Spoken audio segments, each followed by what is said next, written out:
Time now for yours truly, Johnny Dollar.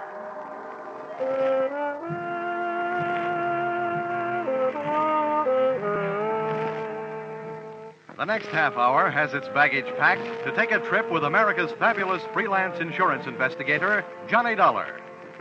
At insurance investigation, he's just an expert. At making out his expense account, he's an absolute genius.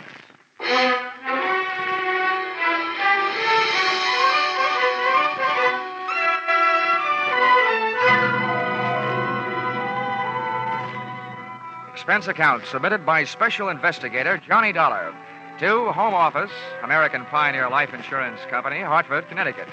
Attention, W.K. Green, General Manager. The following is an accounting of my expenditures in the case of Barton Drake, or how I played ducks and drakes with a drake who ducked. Expense account, item 1.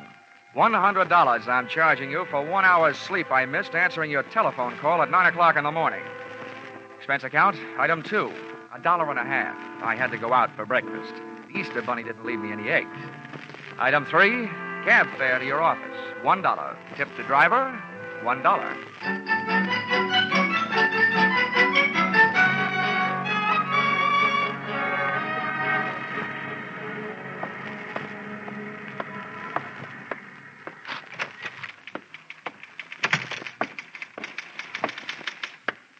Good morning, Johnny. Why don't we make that good night sometime soon? Shall we, Chickie? Well, I've had to type up some of your expense accounts. I think maybe an evening with you might be fun.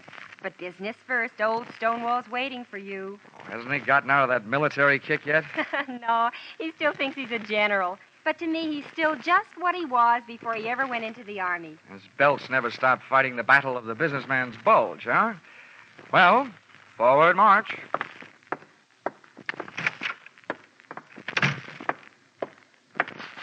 Good morning, Mr. Green, sir. Mr. Dollar reporting as ordered, sir. Eddie, huh? Oh, yeah. What's this saluting and heel-clicking about? Oh, I thought you might be homesick for some military courtesy. Yeah, I'd be surprised to get any kind of courtesy from you. But we're not paying you to be polite. Sit down. Here. I got a job for you. Here. I had a copy made of the file in that case. You can take it with you. Thanks. Barton Drake, huh? Oh, yeah, I remember him. Let's see. Life insurance, $30,000. Beneficiary, Mrs. Barton Drake. Well, what is it? Is he dead or just dying? Neither, we hope. Well, if you'll pardon a little before-noon philosophy, just by living, a man is slowly dying of old age. We have a statistical department to worry about that, Dollar. Your job is to find this man, Barton Drake. Okay. What's the story? And as far as the company is concerned, the story started one night just short of 7 years ago. Oh, that would make it 1942. Yes, the same year I was called upon to fight for my country. Yeah. In the insurance division, Pentagon Building, Washington, D.C. Huh? But don't get me wrong. Those who served can be just as proud of what they did as those who fought. As you were saying. I merely used the word fight as a general term. Yes, General. Barton Drake, one night about 7 years ago? Yes.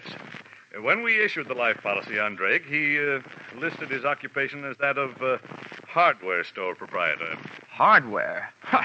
As I recall it, he specialized in unregistered pistols, handcuff keys, and hacksaws. And if I'm not wrong, at the time he disappeared, he was under suspicion of grand larceny and wanted for assault with intent to kill a police officer. Yeah, that's right. At the time, he was suspected of a number of large robberies. Yeah. Refresh me on that cop shooting. How'd that happen? You remember. When the police arrived at the house to pick him up, he opened fire from the bedroom window, made a dash for it out of the back to his own car. There was a chase during which the car skidded and went through the rail of a bridge into the river. Oh, yes. Now I remember, yeah. They never did recover the body or the loot. All they got back was a wet Buick. Dollar, that was 7 years ago. At least it will be 7 years in 1 more week. At that time, Barton Drake will be declared legally dead by the probate court. His wife has already instituted proceedings. And when the court says she's a widow, she says, I want my $30,000, and you have to pay it, right? Exactly. But we're not going to pay that $30,000 if we can help it. At 9 o'clock this morning, the Missing Persons Bureau of the New York Police Department called us and gave us reason to hope that Drake is still alive. What happened? Did they see him in a crystal ball? You don't know how close to the truth you came, Dollar. Oh? The Missing Persons boys have a new habit these days. Whenever there's a television show, where there's a public crowd involved, they watch it. Last night, they think they spotted Barton Drake at the prize fights. Now, that's all we've got to go on, but we think he's alive and that he's somewhere in New York. Well, that's a start anyway. I know where to find New York.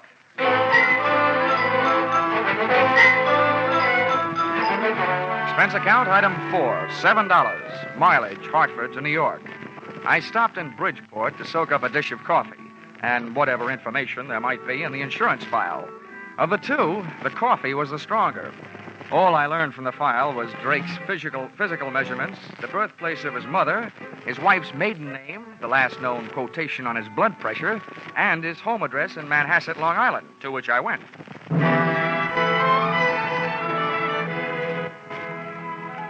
The house had a $40,000 look about it, and its grounds were being manicured by a gardener who had a $12 a day look about him.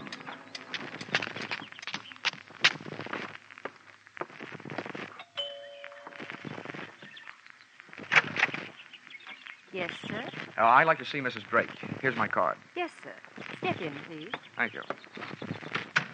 If you wait here in the hall, sir, I'll go tell her you're here. The maid had a $40 a week look about her and completed the picture of prosperity. For a hardware merchant, Barton Drake had died leaving his wife living a soft life.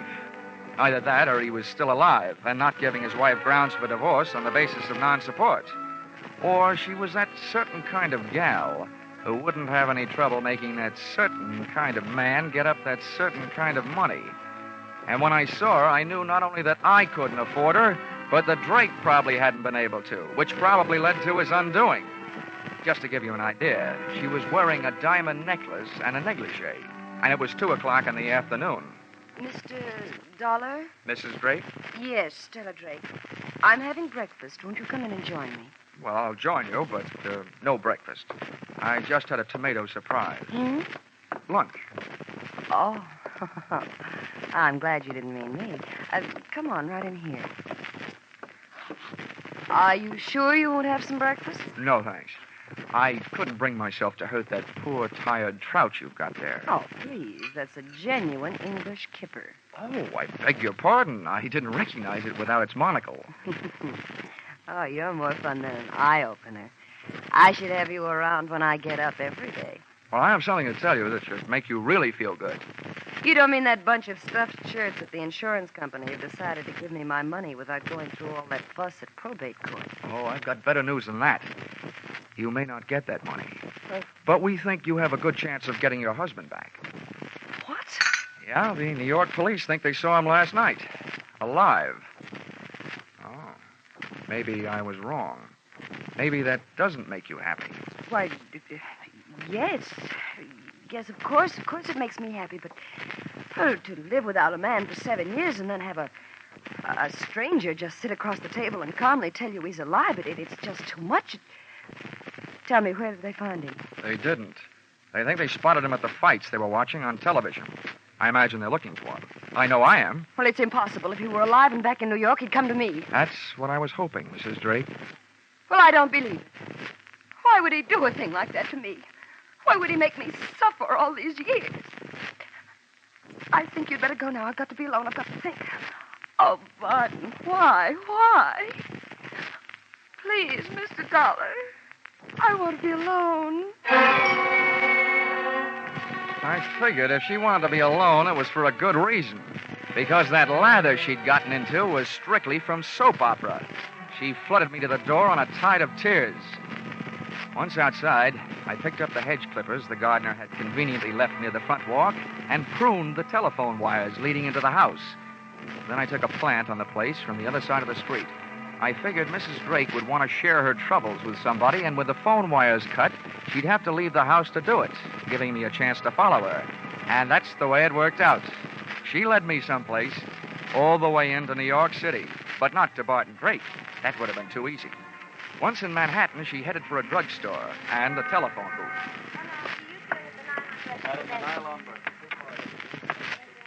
I slipped into the phone booth beside hers. I got the receiver off the hook and my nickel in the slot in time to use an old trick of mine. As she dialed, I tried to duplicate it with my phone. She dialed. And I dialed. I was just one number behind her all the way. When she was through dialing, I held off dialing the last number on my phone until she got an answer. And then I let it go.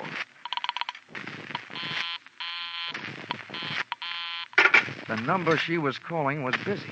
There was still room for coincidence, but it was good enough for me. I jotted down the number I'd gotten out of my little telephone game of tag and then listened. I've got to see you right away. We're in trouble. All right, I'll meet you in 20 minutes. The usual place.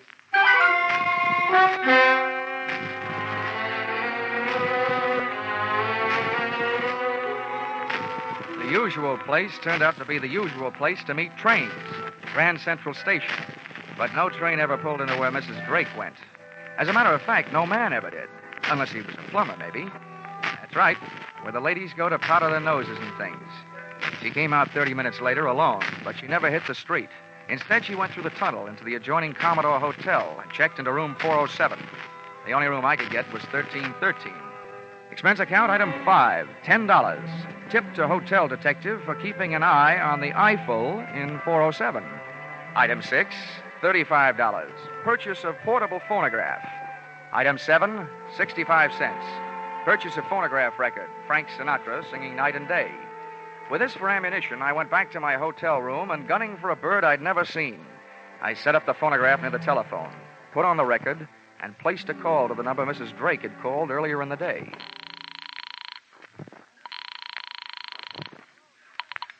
Hello.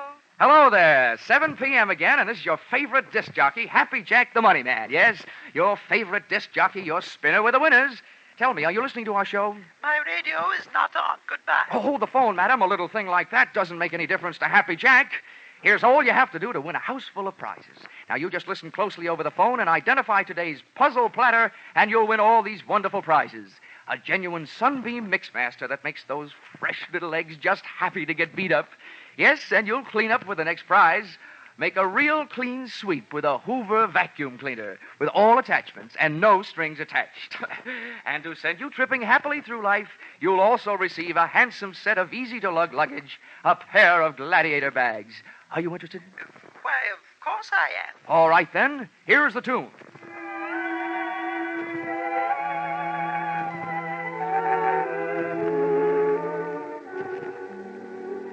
Night and day. There it is. What's the title of that song? Night and day. You're right. You win all the sensational prizes. Quickly now, give me your name and address. They'll be delivered tonight. Mrs. Knott, Yes, Mrs. Knott. The street number? 127 East 89th Street, apartment 3C. Thank you, Mrs. Knott. You'll get the whole works immediately.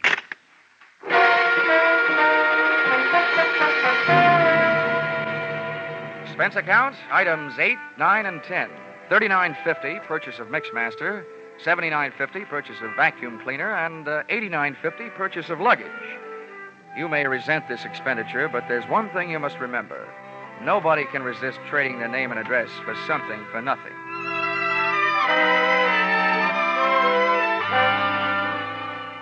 I felt like an out-of-season Santa Claus when I knocked on the door of apartment 3C at 127 East 89th Street. The frame suddenly became a picture frame encasing a live version of Whistler's grandmother, complete with wheelchair and crocheted afghan.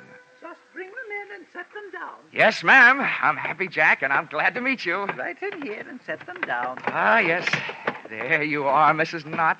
You lucky woman, you. Is that all? Almost. Now, all we need from you is a little information. Just some background on today's winner to pass along to my radio audience. Be off with you, young man. I'll write you a letter. Oh, but come now, Mrs. Knott. Never mind. I have no time now. Just a few questions while I check you out on the Hoover. I don't need any checking out. Now go away. I must say, Mrs. Knott, you're a bad winner. So now I'm afraid I'm going to have to stick around to find out how good a loser you are. What do you mean? Come in. You. Stella, do you know this man? Do I know him? He's that insurance investigator, Johnny Dollar. Granny came flying out of the wheelchair, multiplying in height by 3. When I first saw Granny's hand flying toward me, it looked like there was an old-fashioned wedding ring on each finger. But just too late, I saw it was only a set of brass knuckles.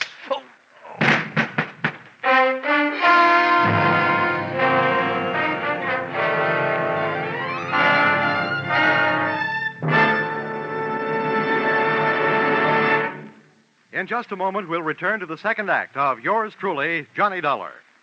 CBS cordially invites you to hear the adventures of Philip Marlowe and the stories of modern crimes and their solutions as unfolded on Gangbusters when they come to you every Saturday night on most of these same CBS stations.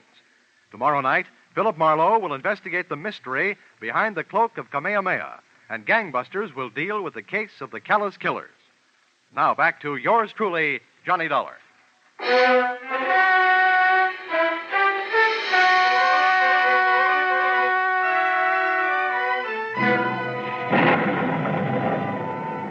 When I woke up, the thunder and lightning in my head was getting an answer from the sky. And I started getting some answers, too. You, James, give me a page. Granny's You're all voice alike. had changed You to the talk bass too much register, and think too and its little. owner was You're smoking never a big satisfied with what cigar. you've got. I stayed on the floor and quiet. Listen to I didn't me. want those Listen to brass you. Why knuckles didn't you crooning listen to me me? another lullaby. Come awful close to fouling up the whole deal. I told you I didn't want you to try to collect on that insurance. Why'd you do it? It's $30,000, that's why. To hear you talk, you'd think you were going hungry. What do you think I am, some empty milk bottle you can run down to the corner and get your nickel back on? What were you trying to do anyway, sell me out? Sell you out? You know what started this trouble. You had to go to the fights last night. Oh, a big man. Dumb cops, you call them. Don't worry about me. They haven't found me. I'll take care of myself. But not with you lousing me up, getting mixed up with dirty dealers like this guy Dollar. Oh, you're so smart. Why did you let him in here? Shut up! He wanted to give me something for free, that's why. Well, I've got something for him. A free boat ride. Wheel that chair over here. We'll take him out in that. The wheelchair ride was short, to the street. The auto ride was longer, to the ocean. And from what I could gather on the dock, the boat ride was to be even longer, to my doom. I was still playing Sleeping Beauty and listening to the supposed-to-be dead man, Barton Drake, telling his wife Stella how he was going to make my slumber permanent. Come on, get a move on. I've got his hands tied. Hurry up with his feet. I'm almost through. There. Now what? Now stand back while I heave him up on the deck. Oh, aren't you going to tie him to something? For what? If they ever find this boat, they're going to find it empty.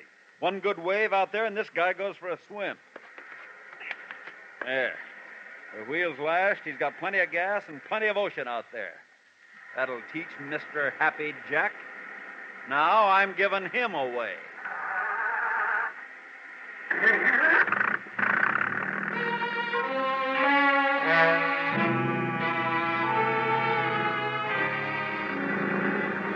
Taking that salt shower bath with my clothes on wasn't the big chill in my life.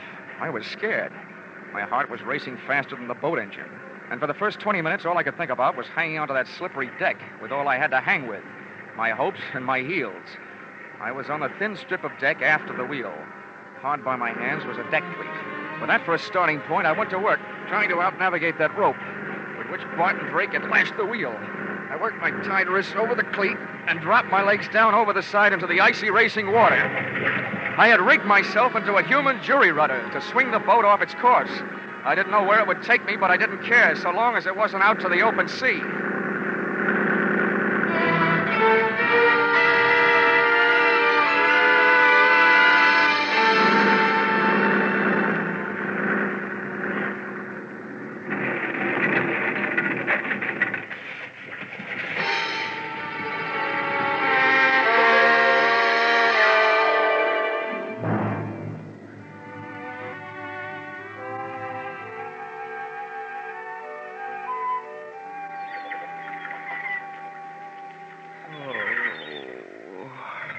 Oh, waking up, eh?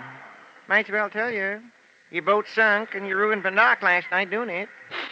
I have to pay for it. Oh. My name's Fred Kindly. I pulled you off the beach. I'm expecting to be paid for that, too. Will it cost me to find out where I am? Well, it ain't worth nothing. Talk, ain't. You're on Slate Island. Ain't worth much neither. All slate. Didn't have sense to grow no chalk to go with it. Dandy. Where are my clothes? Out in the sun. How about my wallet? Fish must have got it. Mind if I feel your back for fins? Now, don't get funny, young feller. Might want to be getting off this island someday. Someday. Some minute is more like it. You got a boat? Of course I got a boat, but ain't got much food. Maybe if I could afford to buy some of supply canned goods when I got to the mainland, well, Well, how much would it cost? much as $100, maybe? Okay, it's a deal. Let's go. Hold on now. Only said maybe. Come think of it, might cost $200. Oh, okay. You swindler. 200 then. Oh, swindler, am I? I say a fellow might as well have the game as his name. Makes my price $500 worth of grade A canned goods. And if you don't want to pay it, you can get out in this shack and wait for the mailboat. Maybe I will. When does it get here? Week from Tuesday. Okay. He'll get your $500 worth of canned goods. When can we start? I'll give you your clothes soon as you put it in writing and sign your name. Where's the paper? Right here. Keep it handy. Just fill in the amount here. $500 worth. It's my regular contract for shipwrecks. Okay. Give it here. 500. And where do I sign? Right there at the bottom. There you are. All signed. That's a peculiar name. Ali Khan. I'd had more than my share of wind the night before, so I decided to throw caution to it. I went into the building at 127 East 89th Street and up to apartment 3C. First, I knocked with my knuckles and got no answer, so then I knocked with my feet. Well, what do you know? The lock broke. There was nobody home, and Barton Drake must have been out calling himself Granny at the moment because the wheelchair part of his disguise was also among the missing. The closet was empty, and the brand-new Gladiator bags I had delivered the previous evening were nowhere to be found.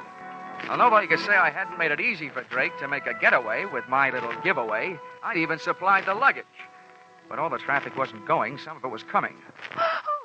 Well, Stella, there's one bad thing about kicking your way into places. You can't lock the door behind you. Well, now that you're in, you better come all the way in. What are you doing here? You should be asking me what I'm doing alive. The only answer I've got for that is I don't murder easily. Where's Barton? That was the next question I was going to ask you. Now that one's gone, I've got a couple more I'd like to ask you. And don't argue. I don't know anything. Well, then let me tell you something. If you're not guilty of anything else, you are guilty of attempted insurance fraud. That's in my department. The tougher you make it on me, the tougher I'm going to make it on you. Now, about those questions. How long has your husband been back here in New York? He never left here. Oh, the night his car crashed through the bridge, he just grabbed himself a hideaway in New York and stayed put, huh? How long has he been using that old lady disguise? All the time. Okay. Well, now my last question. That bag in your hand, where were you going? Okay, let's find out. Give me that bag. What's this? Well, it's either a bathing suit or a two-piece handkerchief. And that blouse there, that doesn't look like it's for dinner wear in an igloo. You were headed south. So we were headed south. What about... We, huh? If you ask me, and I doubt that you will, so I'll tell you anyway, your hopes just headed south. Lady, you've been double-crossed. Your husband took off without you. I don't believe it. If he left here, he had a good reason. That's your guess, but we're not playing your hunches. We're playing mine from here on in. Just where did he say you were going? I don't remember. Maybe it'll help if first you remember what I told you about insurance fraud. It's good for 10 to 20 years. Now, do you remember? He bought tickets on the Orange Blossom Special for Florida. It leaves Penn Station in an hour and a half. Oh, you've got that little backwards. The Orange Blossom Special pulls out in half an hour. What? That doesn't even give me enough time to get down there. Get out of my way. Sit down.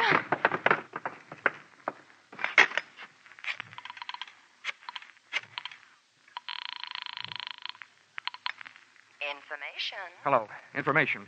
Look, I want the telephone number of the Penn Station branch of the Travelers' Aid Society. This was once when I didn't want the society to aid the traveler. I told them that Barton Drake was my invalid aunt and as nutty as a fruitcake. With Stella's help, I described his costume from the daisies on his hat to the buttons on his shoes. I tagged it off with a warning that when my aunt left the house, she thought she was a honeybee and was on her way to throw herself in front of the Orange Blossom Special, wheelchair and all. The guy on the other end of the line took off to round up the railway police, and I took off to round up a taxi.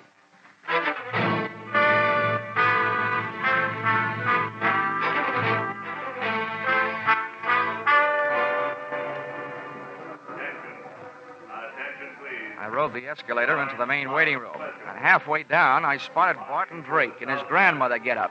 He was surrounded by police, and the police were surrounded by a small crowd. I walked over. Orange Blossom Special. I don't know what kind of a practical joke this is, young man, but it's not funny. You made me miss my train, and I don't even have a nephew. No, Mother, don't be upsetting yourself. Don't you now, me, young man. Just get me on a train. Any train headed south will do. Drake was getting ready for trouble. If the cops couldn't see it, I could. His hand was under his Afghan, and I knew the least it could be holding was a fistful of brass knuckles, but probably more. He was getting ready to make a run for it. I wasn't taking any chances. I edged my way through the crowd, up behind the wheelchair, and spun it around, and hit what looked like somebody's grandmother a beautiful shot in the whiskers. What? He hit the old lady. Oh, he's crazy.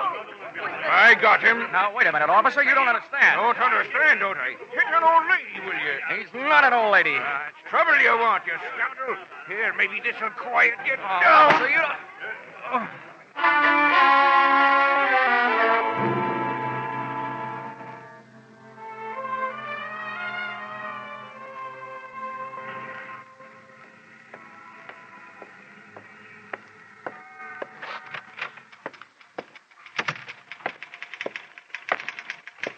Johnny! Hiya, Chickie.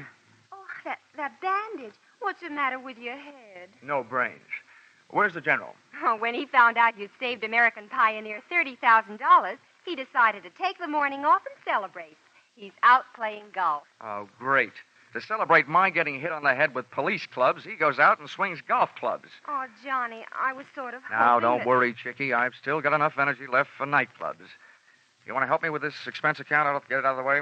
Oh, that's all that stands between us. Uh-huh. Expense account submitted by Special Investigator Johnny Dollar to Home Office, American Pioneer Life Insurance Company,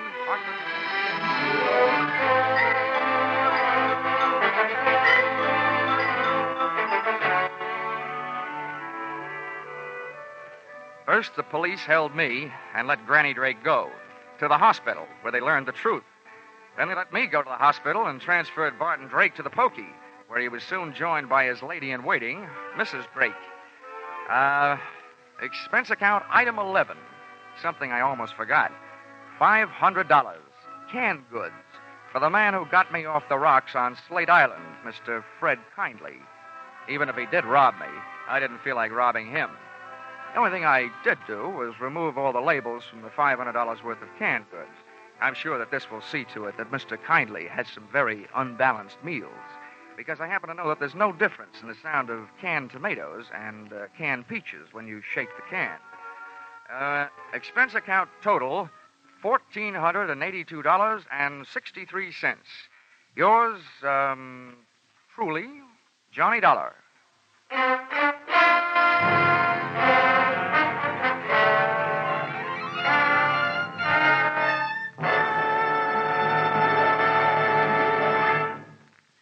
At last, mankind is facing up to one of its most feared diseases, cancer. Research scientists are working tirelessly, exploring every avenue that might lead to new treatments, new cures, and new insight into the causes of the disease. At the same time, the American Cancer Society is working to keep the public informed of all the progress that has been made, trying to reach everyone with the message that the sooner a diagnosis is made, the better the chances of cure. Together, this public education and research attack should bring great progress in the control of cancer. But both phases of this program are costly. Realizing you are giving to a fight against a disease that could menace you, give generously to the American Cancer Society's drive for funds this year.